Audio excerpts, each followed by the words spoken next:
Welcome to the Abandoned Records Division of the Volgograd Republic. I am Vera, your Population Commissioner. Uploading current data. Current population of Volgograd, 1. Please do not be alarmed. This statistic serves as a rare proof. Loneliness and togetherness may sometimes be one and the same.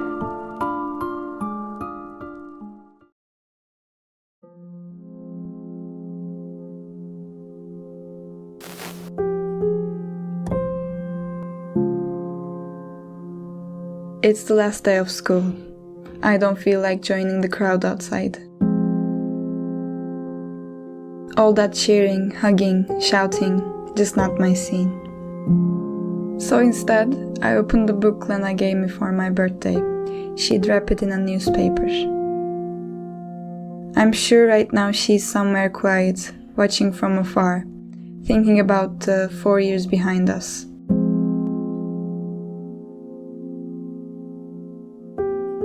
I read this message before. Let's meet tonight, by the river, after everyone has left. Would you like to come? She wrote. At 19:30. That "would you like to come" part, it's just for show. This isn't an invite. It's just a sentence telling me what I'm supposed to do. If she actually wanted to see me, she'd have found me instead of texting, like she always does.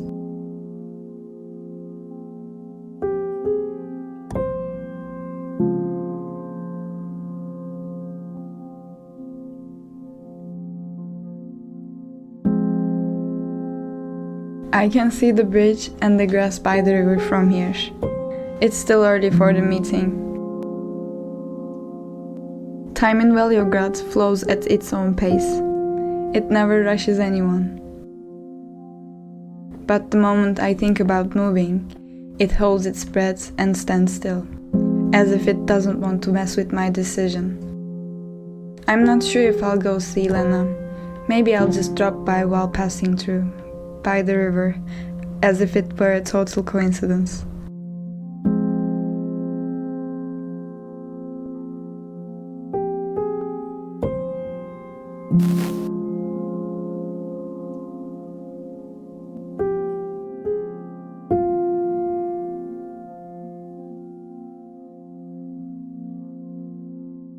Volgograd High School, number 12. It must have seen every kind of storm within its walls. And among these whispers, drifting through the halls like a weary, breathless wind, there is one I can hear most clearly. The common murmur of those unhappy with themselves. I think the voices are heading towards the restroom. The last thing I asked Lena was if she remembered the day we first met. Wasn't it in the chemistry lab, she said, and it threw me off a bit. So I reminded her of that night. I fell asleep on the bus and missed my stop. I got off in some neighborhood I never heard of, rain pouring down. I stood under a street lamp, trying to figure out where I was, when our eyes met. I must have looked completely lost. I told her all this, just as it happened. Even said I felt the future shift a little in that moment.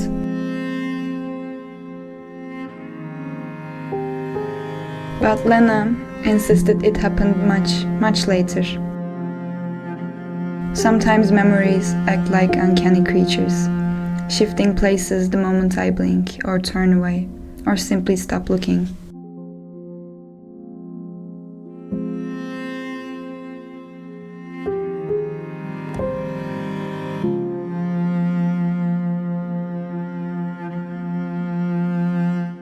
When the crowd thinned out and lights faded, I began to suspect this wasn't really my story at all. I felt the same way in second grade, when I lost my notebook, notes in the front, diary in the back. Lena found it and returned it next day. She added strange drawings across my memories. One looked like a crying potato that suspiciously resembled me.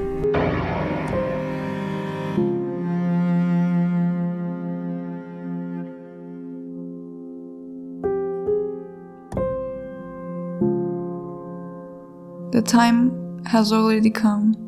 Well, there's no escape. I just want to get through this with as little pain as possible.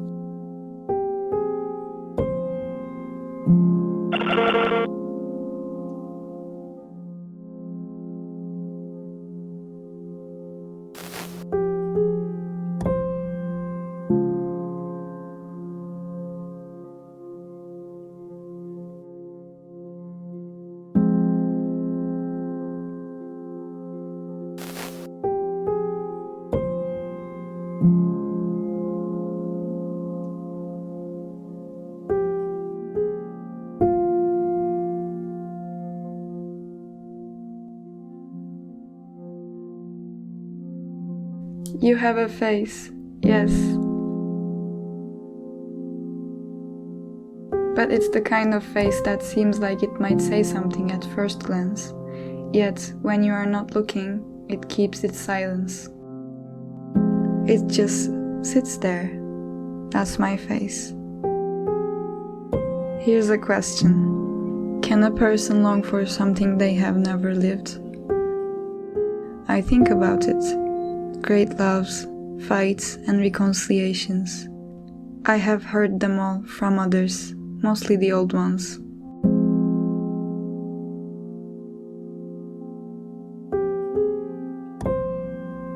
That tiny reflex, hoping to look a little better.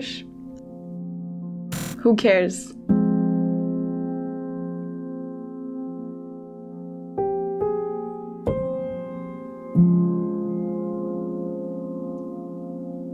Can I turn back to the library now? No, too late. We already made eye contact.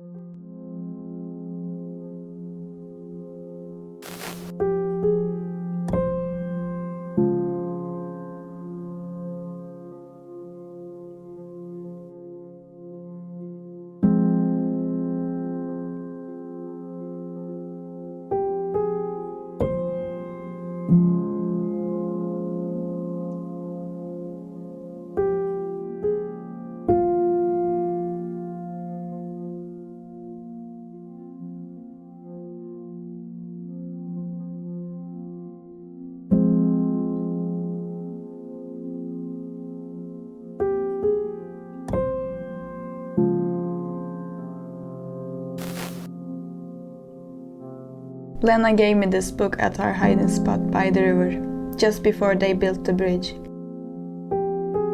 Why build a bridge when we already have a boat? She said. Honestly, back then I agreed with everything she said. I hate that bridge, I told her. Let's never cross it, she said. Let's kill everyone who crosses it, I said. Okay, that's a bit much, she replied. I agreed with her. She was right. I was being dramatic.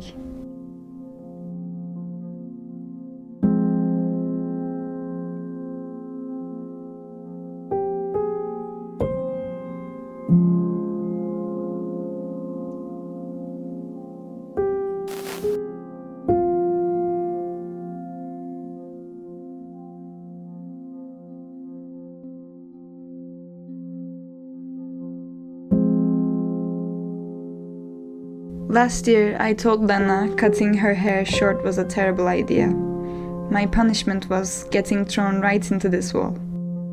The buckle of my bag cracked the concrete. Now, whenever I stand here, my eyes find that tiny fracture again and again. I know I don't want to remember this, but I do anyway. So you slipped away like a rat, waiting for nightfall to dive into darkness.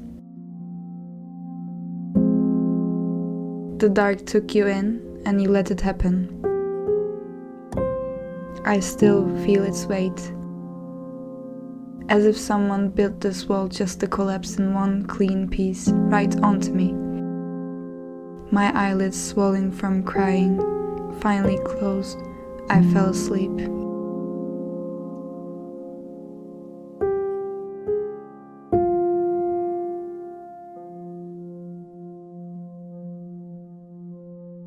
She's here.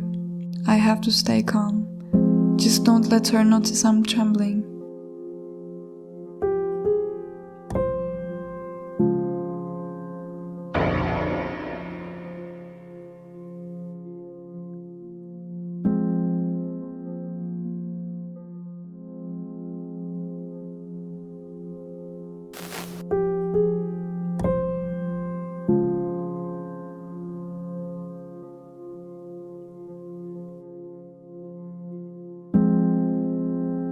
Sometimes I make announcements for the abandoned sectors from here. I usually find the notices pinned to the board and read them when it's their turn. Just a button and a microphone. It's an easy job. Welcome to the Abandoned Records Division of the Volgograd Republic. I am Vera, your field commissioner, uploading current data. 12% of our forests regularly change position on the map. Windows stay where they are, yet show a different view each morning. I must tell you this, most people who go missing vanish while believing they never moved. At night, the mountains glow with an unusual light. From afar, it looks like a moonlight playing tricks. Up close, you see each tiny thought in your mind was born from a vast universe. The cosmos is not in the sky, it hides inside the mountain's body. It leaks outward through openings no wider than a fingertip, watching you with indescribable curiosity. Don't worry, these readings reflect the natural rhythm of Volgograd ecosystem.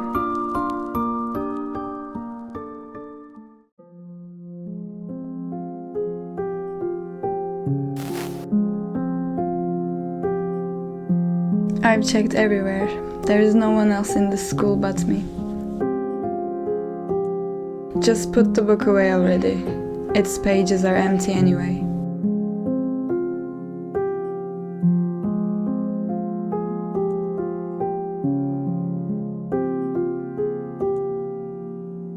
Right here, when I close my eyes, I imagine how magnificent it would be to fly.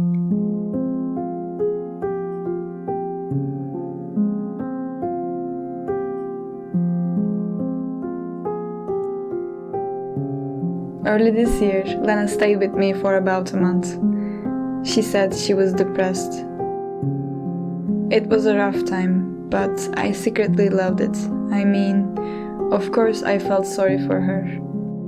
One evening, out of boredom, we opened the fridge and sat facing it. On the shelf, there was just a single tangerine. We both knelt before it like worshippers, silently devoted. I tried to keep a straight face, thinking Lena must be feeling better now. But she burst into tears.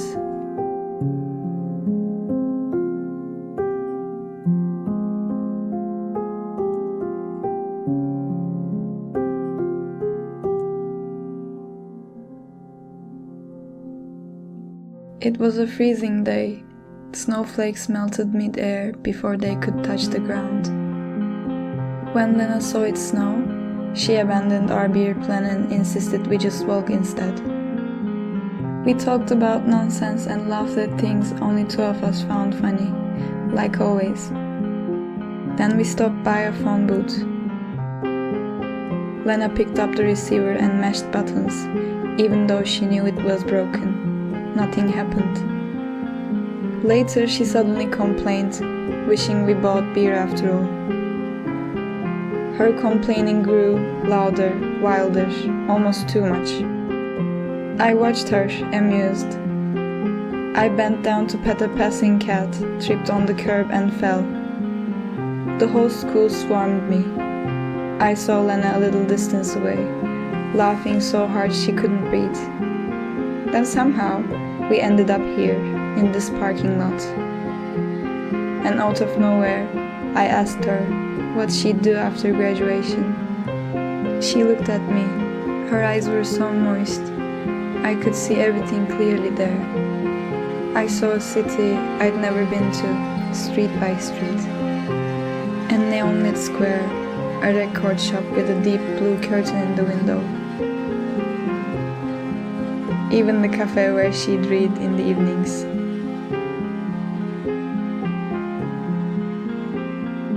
"4 years of breathing the same air as her, closer than I've been to myself. She spoke for me when I stopped speaking.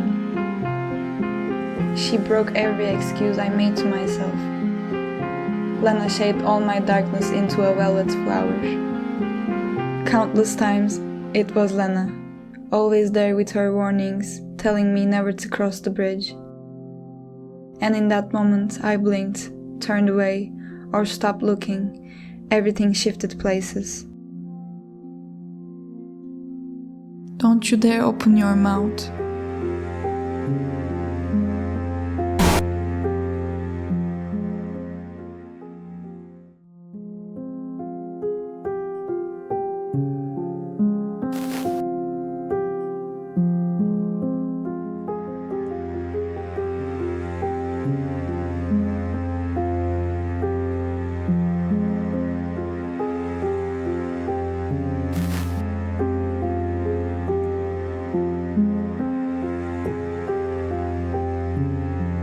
One day, we found an old photo album on the side of the courtyard, where we always used to hang out. I wondered why anyone would leave something like that out on the street. It was just lying there in the open.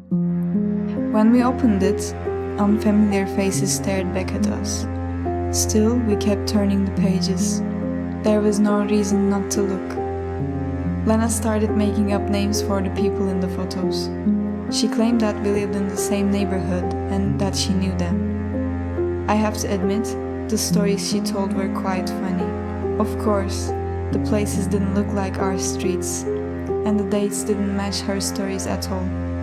I mean, it felt like another country. We didn't leave the album there. We walked a few streets, came to a less familiar place, and left it on another corner. You have to keep the wrong memories especially well hidden, because you never know who might find them. Something weird happened when we were taking our graduation photos. We were excited and didn't know what to do. Lena tied up her hair at the last moment. I couldn't manage to smile. The photographer was in a hurry, as if we were staying in the frame for too long. When the shoot was over, we were both unhappy. We never really looked at that photo again anyway. Maybe it too ended up in another album that a stranger will one day find. A memory that doesn't belong to us, carried from place to place beyond our control.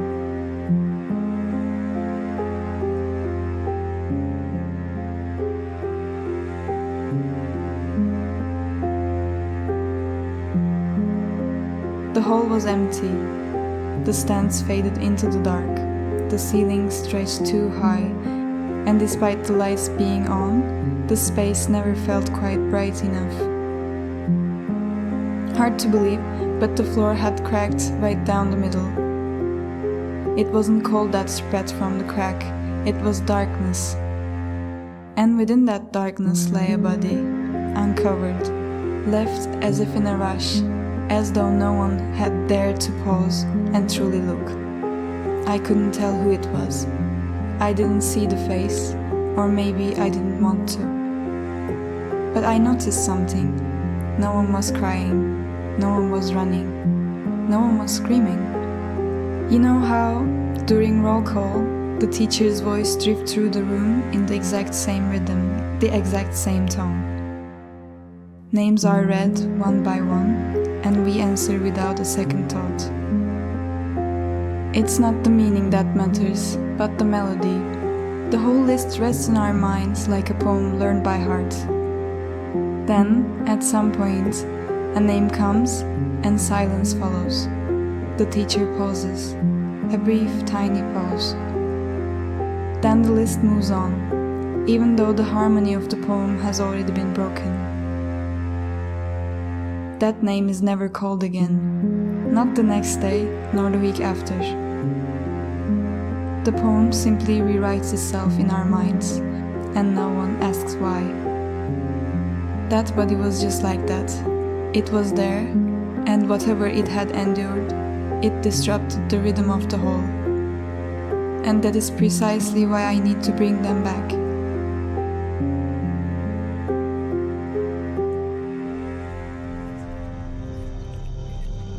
For a while, Lena would tell me horror stories she'd heard somewhere, and then get me to do the rituals from them.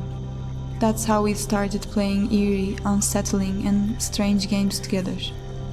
When she was with me, she tried to act calm, but I knew she was scared deep down. And we kept pushing the game a little further every day, until that day. When she came up to me that day, her eyes looked different than usual. She said she hadn't just heard a story, but a real summoning ritual, and that she needed a blackboard. We didn't want to do it in the classroom, so we came to the locker room instead.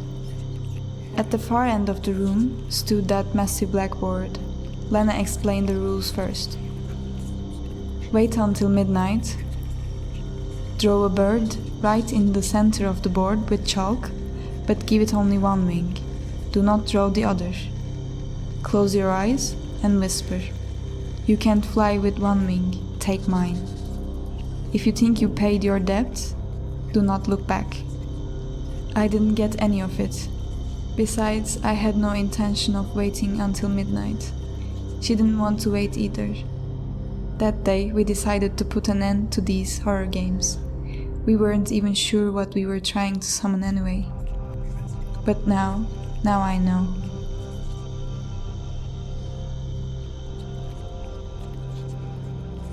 It's almost time. The chalk is in my hand, but my fingers are trembling.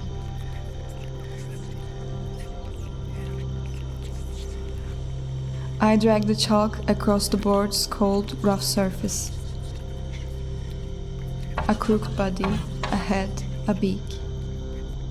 And on the left side, a huge wing with messy feathers as if caught in the wind. I leave the right side empty.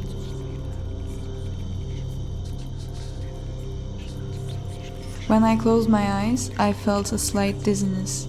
I noticed I hesitated as I breathed. But I must not pause when I whisper. You can't fly with one wing, take mine. Nothing happened.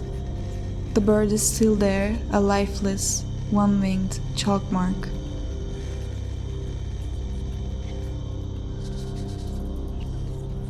That sound. Less like wings fluttering and more like bones striking a hard surface. My heart feels like it's going to tear through my ribcage. I remember the rule. If you paid your debt, never look back. But the sound is right behind me. I want to see it fly.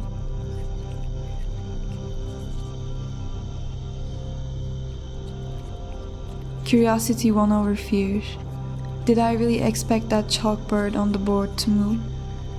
I feel an unbearable pain in my right shoulder. I think my skin is tearing. My bones are cracking.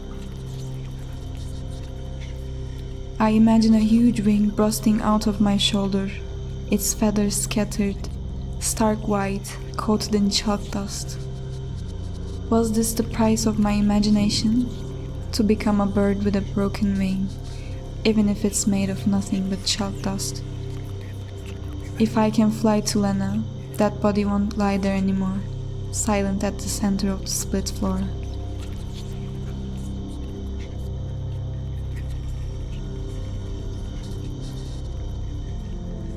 When the bell rang, everyone rushed toward the door at once.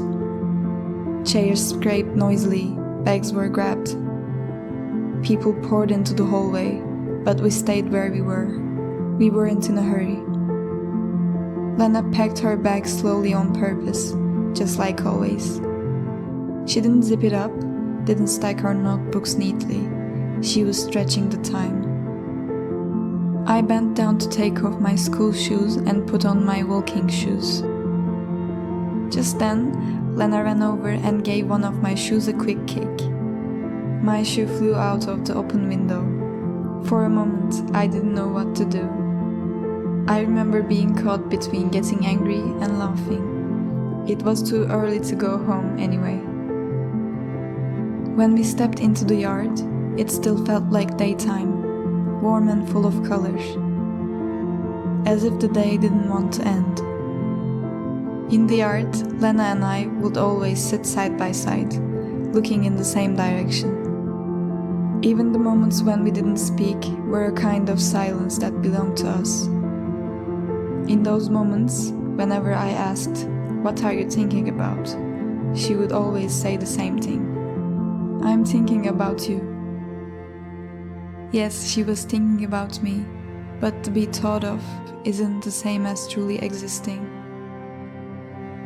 Thoughts don't fit inside a body. They can't carry a face, a voice, or a photograph. They can sit on a bench and wait. They can send a message in the evening. They are only remembered on warm, colorful days, then quietly set aside. Lena was holding on to something that reminded her of good days. A kind of inner warmth, like a small keepsake carried in a wallet or tucked inside a book. It worked for a while, then one day she realized it no longer did. And I realized that she had realized it. If both sides had already realized everything, then why still? Why we have to fight this duel by the river, when the outcome is already decided, and we both know it's over? I'll never understand. As if she left the story just before the end, and wouldn't rest without playing out that final scene. The right place, one last line, the light slowly fading, and exiting the stage with a stylish melancholy. Besides, once something is over, what does it change to give it a name, to hold a ceremony, or to announce it out loud? When the curtain fell, she knew very well that as she kept moving on, I'd be left standing there, watching her go.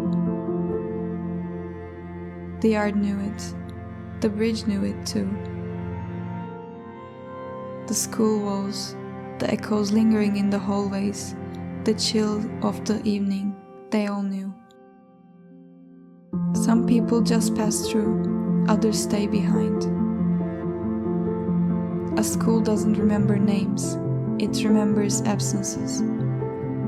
Who faded away, and which desk was never filled again. For some, the school stops being just a place and turns into an obsession. They can't take a single step outside of it.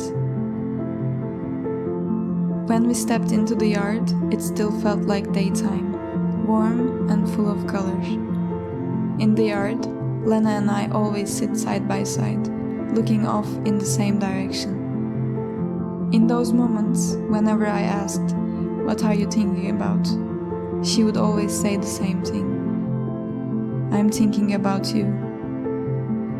Yes, she was thinking about me, but to be thought of isn't the same as truly existing. I stood up, feeling restless.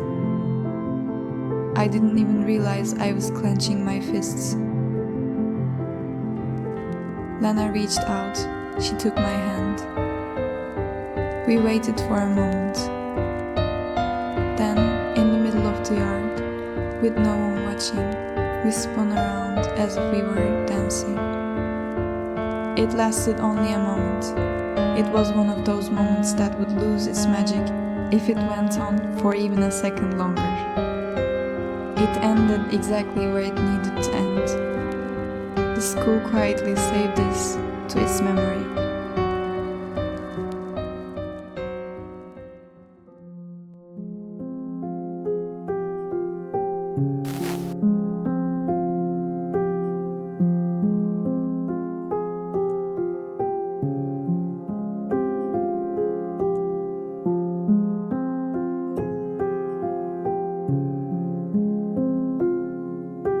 I have to walk into the darkness, because if no one walks towards it, the darkness just stays right where it is.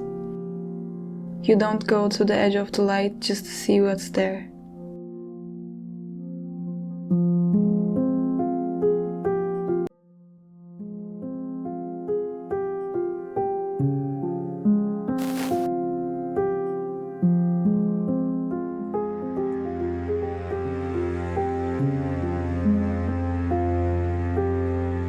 I remember looking at Lena a little too long when she handed me an empty cassette. She must have noticed the blank look on my face, because she gave a slight shrug and said, "You can record something on it." "What should I record?" I asked. "Whatever you want," she said. I decided to record the sound of the school. I walked through the corridors during the break. Locker doors slammed, someone shouted as they ran, and in one classroom, chalk screeched against the board. The sounds piled on top of each other. I didn't like any of them. Then I stepped into the inner courtyard. That was space with its high ceiling where the light filtered down from above. The noise softened here. The echo dulled the sounds. This time I decided to record not the crowd, but the air itself. I pressed the button on the cassette player and waited. That's when I realized I was sitting right across from the music room. The door was half open, and a guitar could be heard from inside. The melody was steady. It wasn't in a hurry. It blended into the emptiness of the courtyard, rising upward and drifting back down. Like someone was humming, but the words dissolved inside the space. On the way back that evening, we shared the headphones. As the cassette played, Lena nudged me with her elbow at one point. "Stop," she said. "Rewind." The soft hum of the courtyard, the clean melody of the guitar, and that faint murmur. Lena listened to that part over and over again. Each time she seemed to get a little closer to it, then suddenly she paused. She took out her earbud, wished me a good evening, and walked away. We were close to her house. After Lena left, I put both headphones on and listened again. There really was something in that moment. It wasn't hard to understand. Once words are set free, they are bound to touch something. Lena didn't want to repeat those words. Neither will I.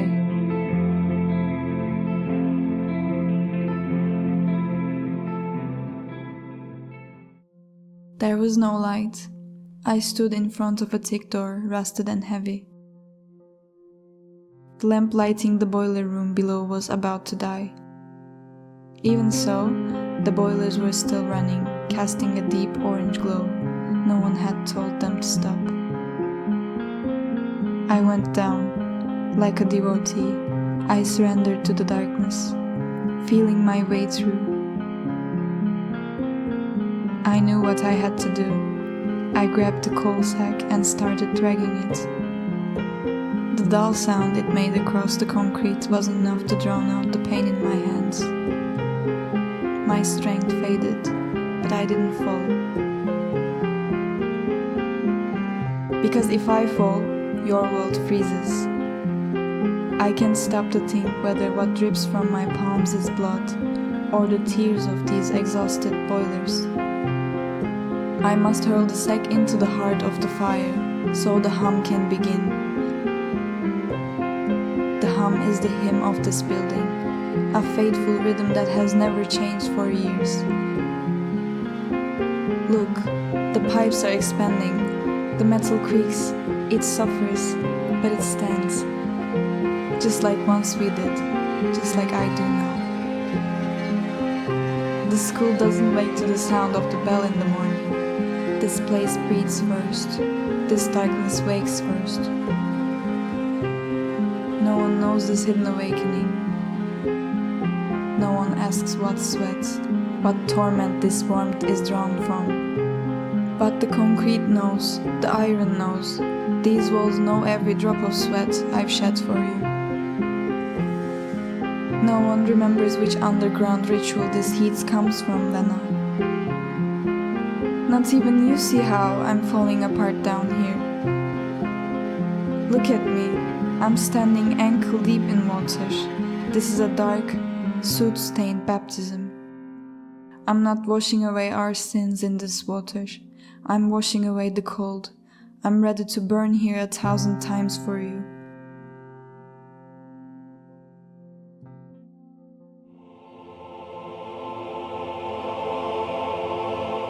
Heat is patient. Even when metal grows weary and falls to its knees, it remains standing. Heat is powerful, powerful enough to melt a frozen world with a single hum. Heat is alive. It breathes quietly through the pipes. Heat knows everything. Even that all that is solid will dissolve before it. All the cold corridors will vanish beneath its warmth. All that is holy will be profaned in these sooty waters and be trampled underfoot. They will fade away like the old warning signs at the entrance of the boiler room, and people will finally be forced to confront the brutal realities of their lives. Heat never ends. Now I see everything like a blurred image through a soot-stained window. The sacrifice is frozen in the dark, encased in ice, but the fire is still here. Which means those left down here in the dark can keep the ones above alive.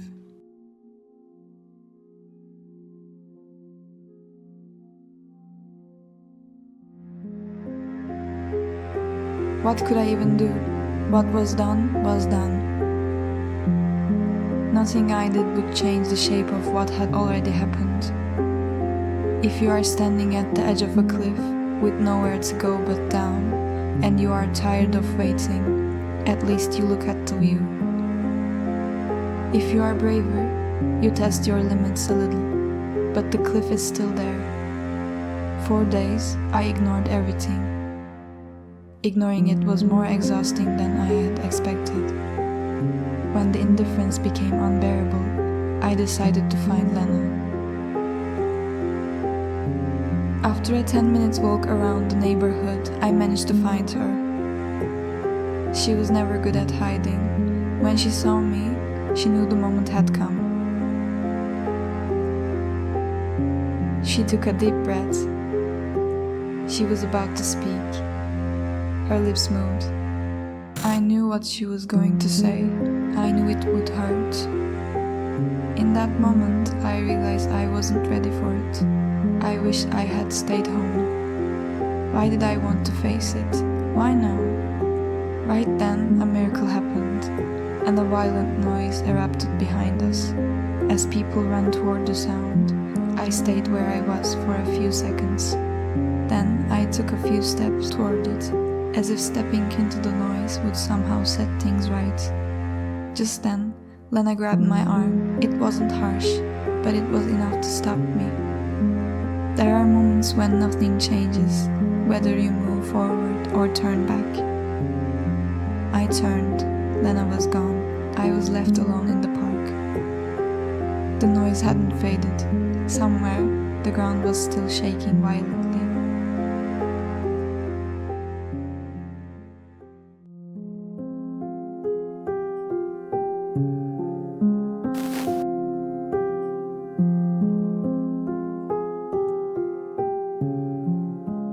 The canteen was noisy and the midday news was on the TV. Lena was late to the table. I had saved a seat. The TV volume was high, but it still couldn't be heard over the noise. Besides, the picture was static. On the screen, I kept seeing people shaking hands. Who was saying goodbye to whom? Who was staying? Even though I'd felt something important was happening, I couldn't tell. As soon as she sat down, Lena said, "It's really crowded here today." We grabbed some toast, took a bite and set it down to talk. The second time Lena accidentally picked up my toast and started eating it, I didn't say anything. Lena turned to the TV and said, "These things matter." "Why?" I asked. "I'll tell you later," she said. It's strange, but that was the day I realized I was seeing Lena for the last time.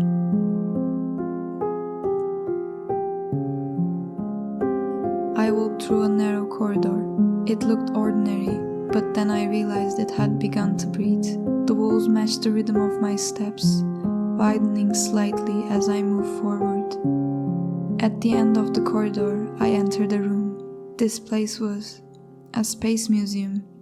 I knew this moment was coming. I just didn't expect to be alone here. The planet models hanging from the ceiling were motionless. Some had broken off, fallen to the floor, and just stayed there. There were drawings and pictures pinned to the boards, and notes scattered across the tables. Look at these unfinished sentences that once spoke of interstellar leaps. Those arrogant notes that believed humanity would transcend its miserable limits. Now they are all suffocating in dust. Metal, paint, plastic. The thin wires hanging the planets, and all those ideas dreaming of a future in space, are turning to dust right alongside them. So this dust didn't blow in with the wind, Lena. This dust is the inside itself. The outside is gone. For me, the outside was you. When you pulled away, the world shrank to the walls of this room. This is the residue of ideals, will, and vast dreams, dissolving in disgust at themselves. They all turn into the same thing, something thin, silent, irreversible, the useless sediment of tomorrow. And there's a single word etched into the rusted surfaces of this museum, into its fallen planets, into every speck of gathered dust. Disappointment. I wanted to carry you to the stars. I tried to take you beyond this muddy earth, beyond these narrow corridors, beyond these grand ordinaries. Now I don't even have a place to return to. You trapped me inside this museum, among these dead planets, locked the door and walked away. You consumed everything, until there wasn't even a tiny patch of ground left for me to stand on. And there's no way to describe that vast, cosmic emptiness I feel, not even a billionth of a second. As I looked at the planets, a thought crossed my mind. The idea of dying in space had always seemed peaceful to me. The signal cuts off in an instant, the sounds fall silent, everything freezes in place. But what about living in space? What if, while you are there, the world that sent you off with such hope slowly begins to die? What if it's not space itself, not even loneliness, but the misery of what was left behind that tightens around your throat? Maybe that's why Lena leaving doesn't feel like a separation. No one really abandoned anyone. It just became impossible to remain in the same place. Even when we used the same words, they no longer carried the same meanings. Still, I couldn't accept what had happened. I think my mind kept building rooms like this everywhere because it didn't know how to say goodbye. But this space museum is a bit too much. If I stay any longer in this room without sound or color, I might extinguish all the lights in the universe. I need air, even if it burns my face as it passes. Not the breeze, for the wind. I still remember it very well. The wind once passed through everything and everywhere. It traveled so far that, of course, it was bound to grow tired in the end. When the wind stopped, movement stopped too. Even the leaves stayed in place. The sounds followed the wind. They wandered, spread, and then fell silent. Only my footsteps remained. I'm still alive, and even if only my dust remains here, I have to keep moving. I always search for a way out, before I vanish, before I'm lost, before I'm forgotten. I never found it. Now I know. I don't need to search for anything. I have no choice but to accept things as they are. For once, I have to go there, to the riverside, to our secret meeting place with Lena, by my own will.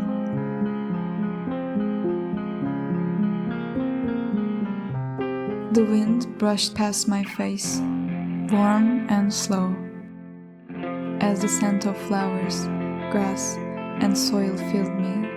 I felt like everything was right where it belonged.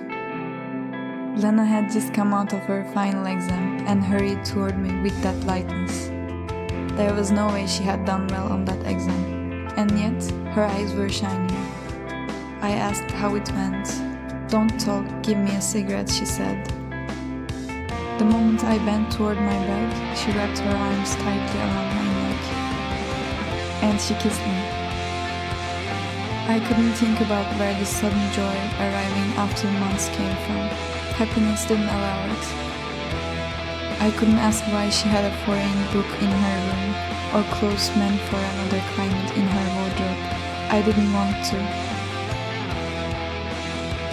For a few seconds, I completely forgot that I had lost Lena. She was very good at that. I never felt like being angry with her.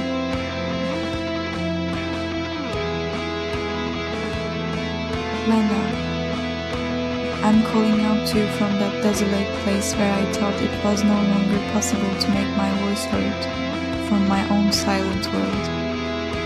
I hope you can hear me, because I truly don't know what else I can do but to hope that one day you'll come back. Maybe waiting was the only thing I could do within this pain, so I waited. The last time I saw you, you were standing right in the middle of a bridge. You know, Lena, when you are at the center of a bridge, you don't belong to anyone. The place you came from no longer calls you back, and the place you are going doesn't recognize you. And now I am right there too, in that narrow space where everything is trapped between being something and being nothing. And the darkness beneath this bridge calls out to everything left behind by the world above. That endless noise from the boiler room, the unfinished notes from the music class, the school announcements, all of it melts and flows into this water. As the voices that once sang the same song split into foreign words, as the crowds scatter, the water grows heavier and begins to rise. I can't look down into darkness below, Lena. I can't bear to watch those old sounds gathering beneath the bridge slowly disperse. The water is rising, it's touching the bridge railings, it's reaching my ankles. The water, it's so cold, it doesn't hurt. Everything is so dark, but I can see something shimmering at the bottom of the water. Our lost memories, our voices, they are down there. I'm letting myself dissolve into this heavy water. And remembering you, I finally feel a warmth inside.